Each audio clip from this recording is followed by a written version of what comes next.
Hello everyone, welcome to Keli College of Commerce. I, Professor Sneha Hiremat of Keli College of Commerce, Vidyanagar, Hubli, would like to continue chapter 4th, that is planning. Steps in planning process. There are various steps in planning function. As discussed earlier, that planning is a function where it involves a strategy or the policy that will be made in order to achieve an objective. That is, after setting the objectives for a given time period, formulating various course of action in order to achieve that objective. And among the various course of action, the selected best possible alternative helps to realize the objective. Here, there are totally 7 steps in planning process. The first step is setting objectives. The planning process begins with identifying and setting the objectives of the organization. Objectives determine where to reach. That is, they determine the destination of the organizational efforts. For example, objective of an organization could mean an increase in sales by 20%. So this is setting objective in the planning process. Objectives should be stated clearly for all the departments, units, and employees as well. If the end result is clear, it becomes easier to work towards the goal. Department needs to set their own objectives within the broad framework of the organizational philosophy. The second step is developing premises. Planning involves deciding the future course of action, which is quite uncertain. So, every manager has to make certain assumptions about the future. These assumptions are called as premises. Planning premises are the assumptions made about the future on the basis of which the plans are drawn.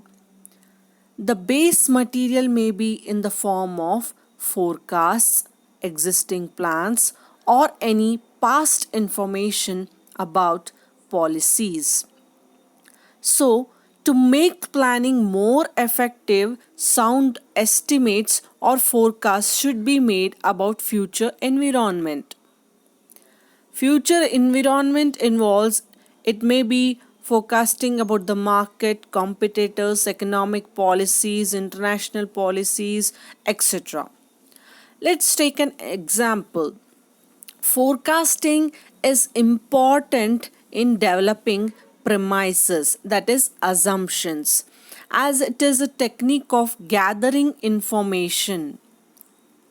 That is, before we forecast, we need to assume something that in this year the economic policies or the environment or there would not be any kind of a competitors, or if any competitor that enters the market which we the business organization are in. So what would be the technique of gathering information? That is, forecasts can be made about the demand for a particular product, policy change, interest rates, prices of capital goods, tax rates, etc. So these all are the assumptions which are made in this planning process.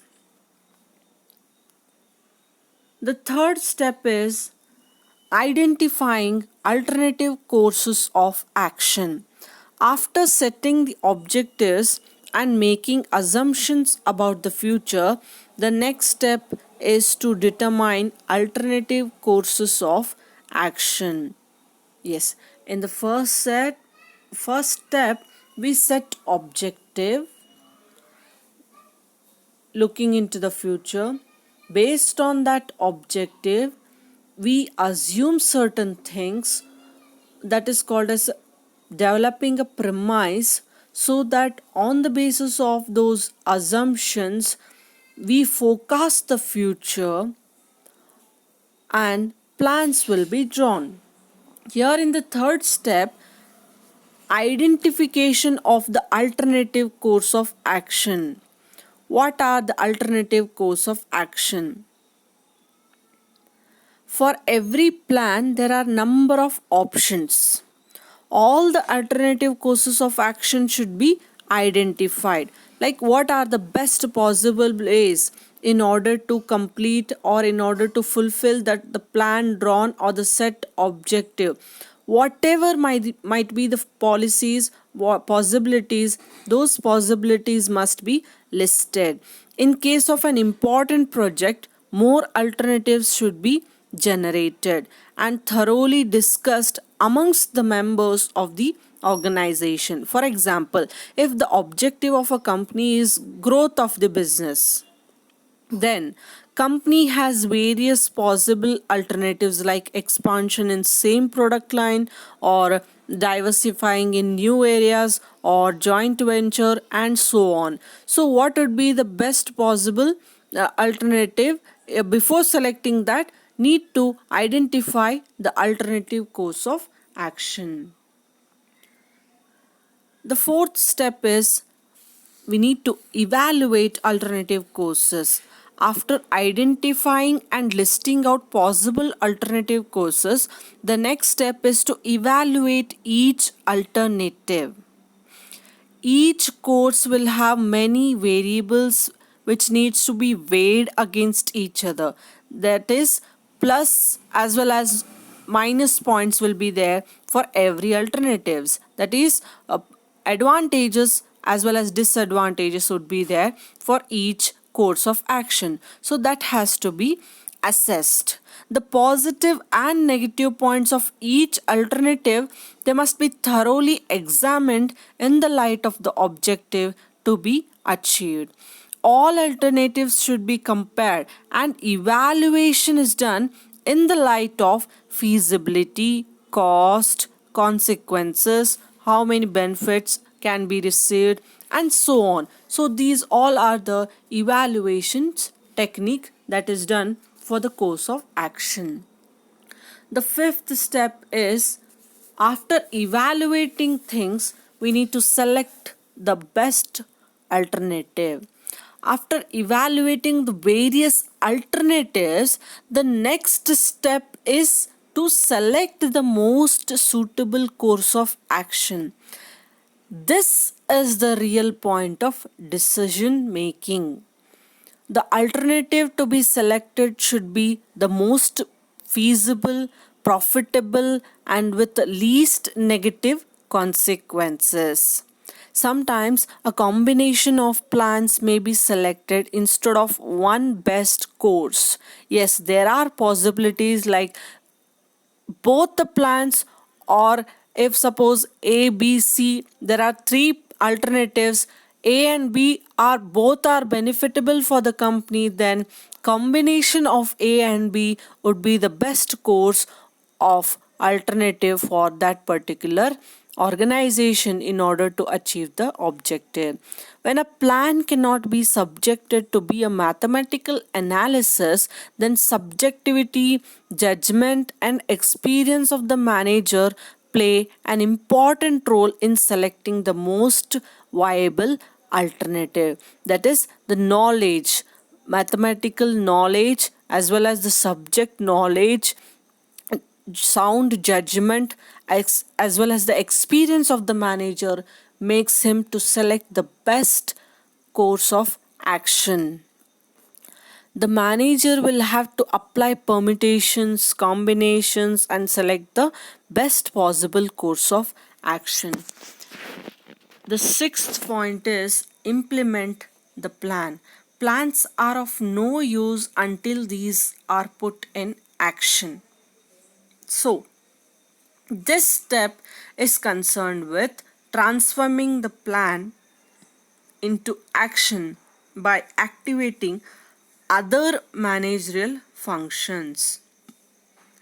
The plan has to be effectively implemented by the real executors.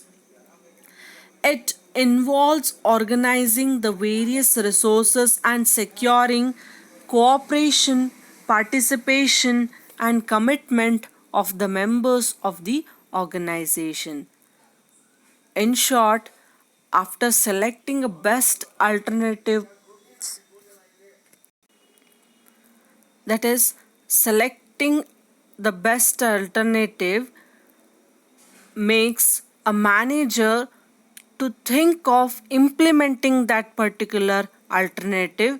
In order to implement that plan, he or she has to organize the various resources and secure cooperation, participation, as well as commitment of the members of the organization in order to put it into action. Lastly, the seventh point, follow up action. After implementation of plan, the last step is to periodically review the existing plans, how well the plan is going, how well the plan is implemented, to ensure their relevance and effectiveness. The plans must be constantly monitored, and in case of any deficiency, they should be modified or they should be adjusted. For example, if a target of a company is to produce 12,000 cars per year, then company must ensure that at least 1,000 cars are produced per month. In case of any shortage, necessary actions must be taken. So this is called as follow up action. A plan is ready, an objective is set, and the best alternative is also selected. The plan is already implemented. So after implementing the plan, so this is how the following up of the action will be done. That is, if there are any shortage, necessary actions will be taken, and it must be implemented that 12,000 cars per year are produced. So this was with regard to the steps in planning process.